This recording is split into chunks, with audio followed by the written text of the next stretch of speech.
Hello, everyone, and welcome to the second lecture on network security.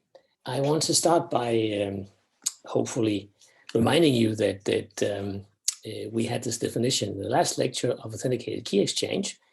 And just to remind you that, so we will need the definition of what this is in a moment. So an authenticated key exchange is a protocol for two parties, Alice and Bob, and each party will start with some intention of wanting to talk to some other party.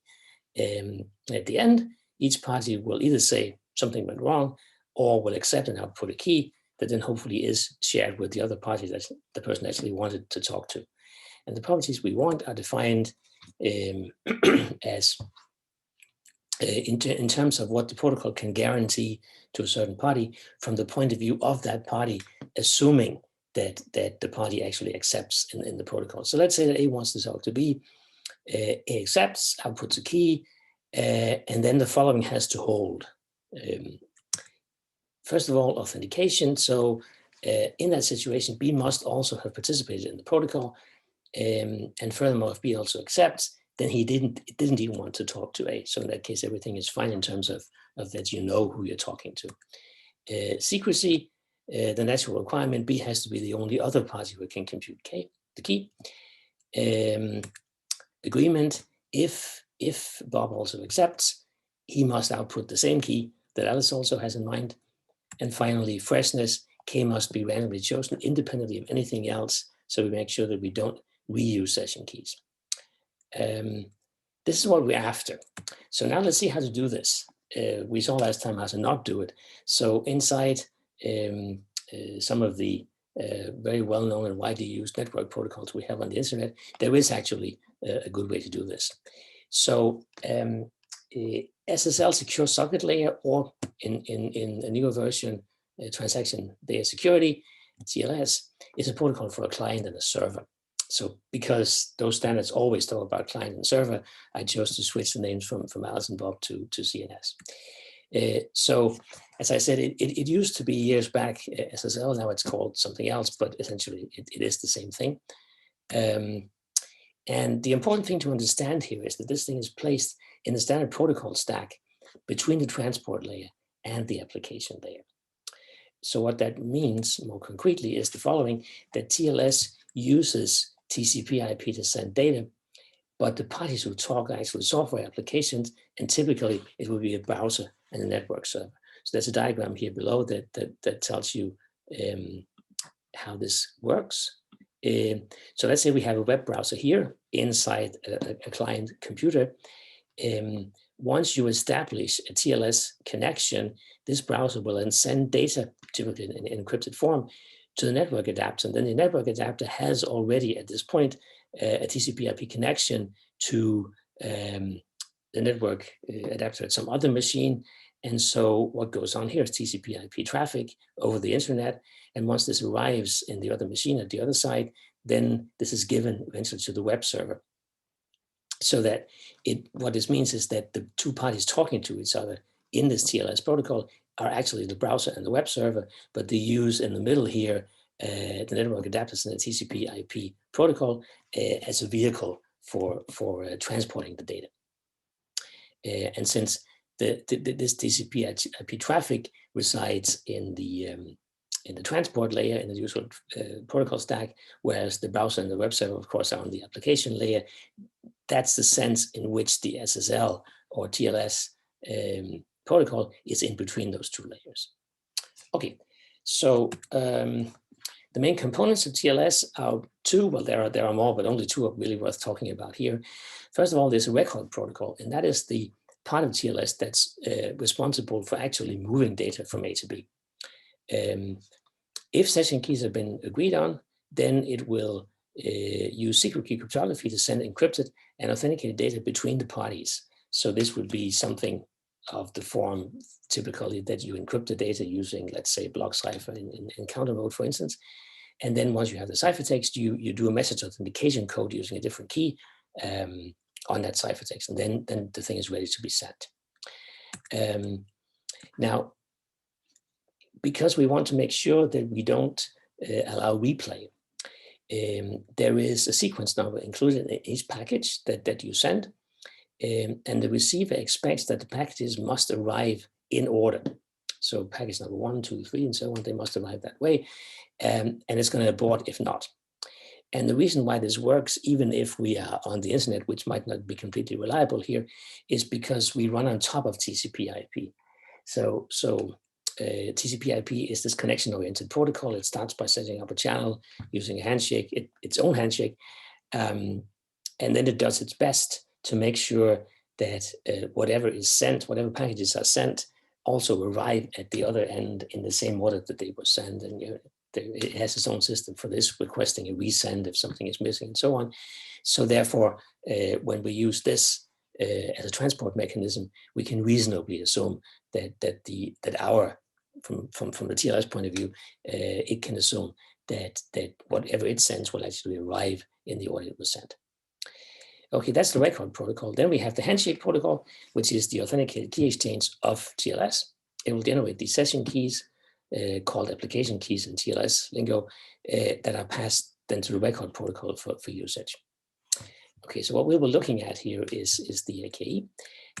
But before we can do this, we need to talk about one of the most important tools that are used inside the TLS AKE. So it's known as Diffie-Hellman key exchange. It's historically, I think, the very first ever proposed key exchange protocol. So here's one version of this thing. So let's assume we all agree on a prime P and a number G, which has to be chosen in this interval from 2 to P minus 2. G has to be chosen with other certain technical properties. This is not in scope here. There's some math behind this that you have to make sure actually works, but this is not a detail that we'll be concerned with here.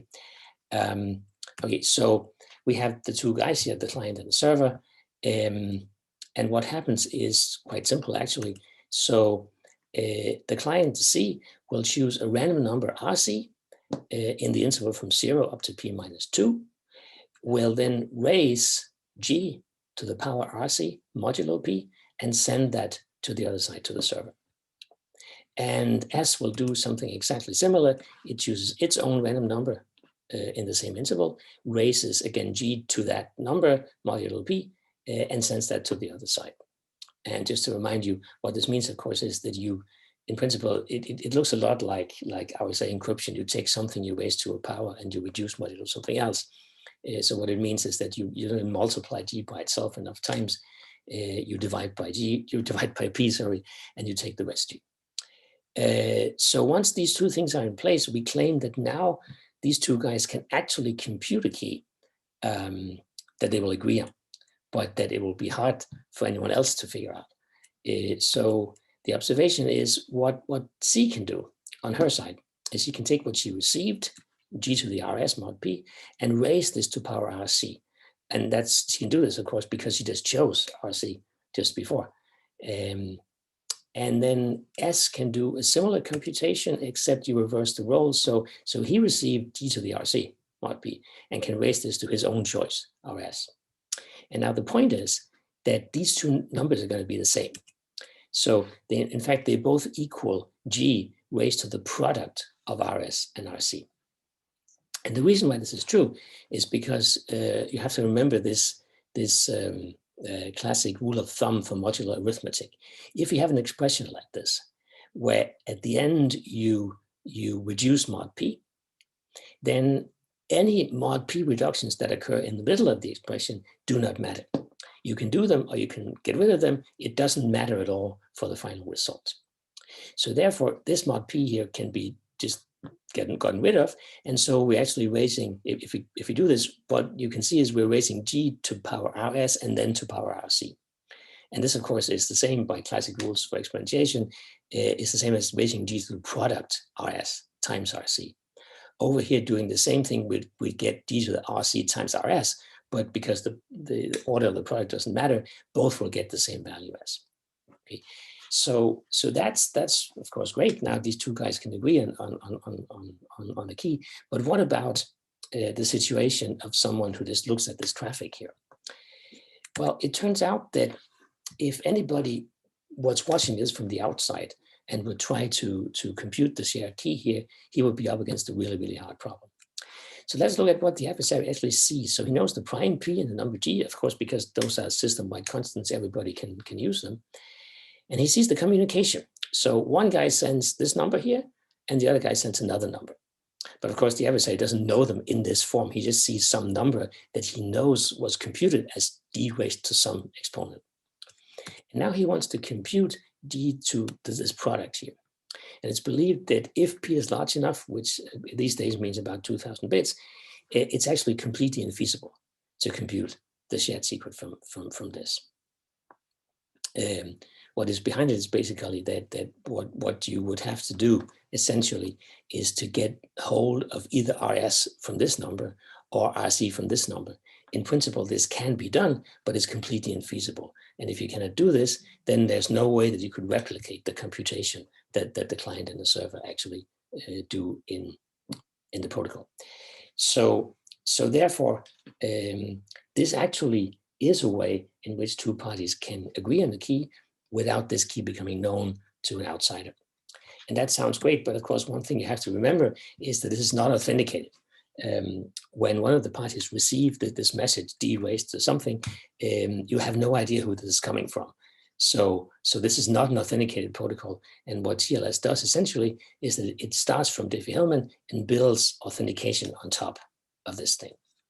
So let's see how this is done. So I have to tell you first about an issue with Diffie-Hellman. There is something called the index calculus algorithm. And this is an algorithm that can compute discrete logs modulo prime. And because it can do this, it can potentially break Diffie-Hellman. Fortunately, it's not an efficient algorithm. What it does is it first does a very, very long and inefficient pre-processing phase. And this phase only depends on P.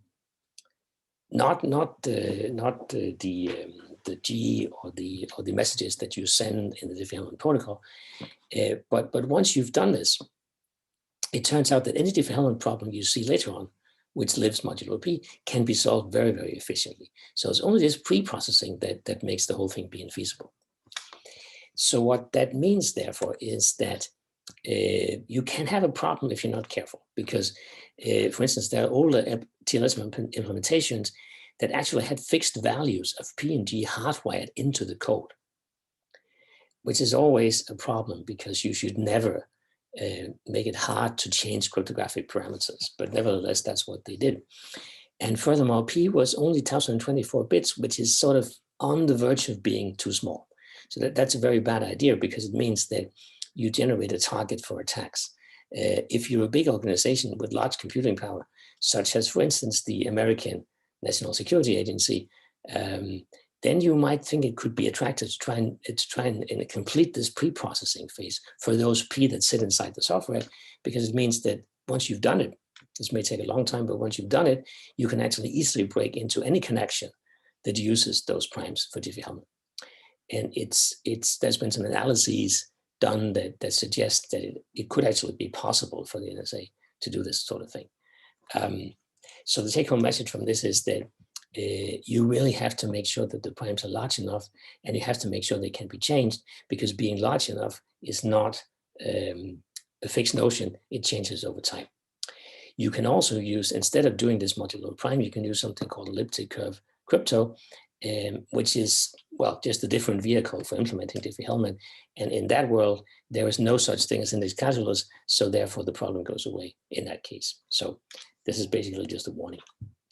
Okay, so now I think we're ready to finally talk about how does TLS use Diffie-Hellman to build authenticated key exchange.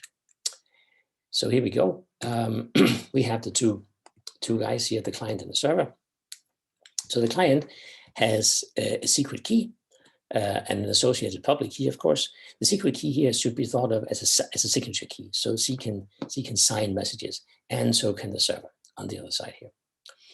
And we assume that the public keys that, of course, correspond to these secret keys can become known to the parties because we have a certificate system. So we assume this so-called public key infrastructure where there is a certification authority that issues certificates to people. And we'll see how those are used in just a moment. Okay, so the client does is it sends a message called client hello. And this message consists of two things. First, this first Diffie-Hellman message from before, and then also a nonce. A nonce is as usual, a number used only once, chosen at random, so you can be sure from the client point of view that this number has never been used before. And there's also a list of algorithms. So this should be thought of as, so when we get going, when we actually want to send data, we have to use some secret key algorithm to do this.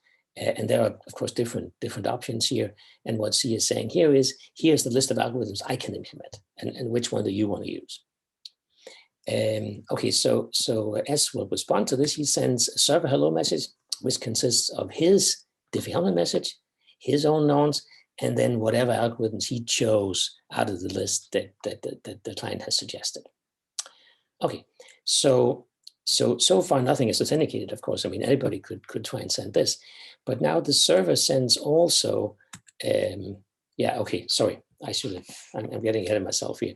So you have to remember now, because we have now exchanged these Diffie-Hellman messages, now both parties can compute this S value, this shared key from before. And then what you do is that you start from S and what you've seen, the hello messages, and from this, you generate two MAC keys, a client MAC key and a server MAC key.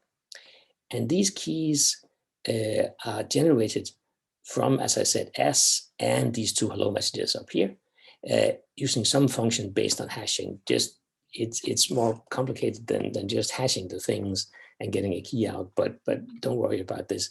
It's fine to think about it simply as you stick the whole thing into a hash function and out pops these two keys there. So this is what you do. And the reason why you have to have this stage before the server's next message is because you have to use now those keys now. So in the last message, the server sends a server finish message. There are a whole bunch of things. So first you have the certificate of S. So now we have to remember back to the section on key management in the course. So certificate is this thing that contains the name of the server's public key, and then also a signature from some certification authority, which is its confirmation that these two things, the name of the server and this public key, actually belong together. And the idea is that when the client receives this, it can verify the signature on the certificate and can therefore afterwards believe that whatever public key is inside that certificate really does belong to the server. So I think the rule of thumb, the way I like to think of this, is that certificate is basically an object from where you can extract the public key of a particular party, and you can do so if you have the appropriate public key from the certification authority. Okay, that's the first thing. So then you have a signature from the server, and the signature is computed over all previous messages. So that means in this case, all the hello messages.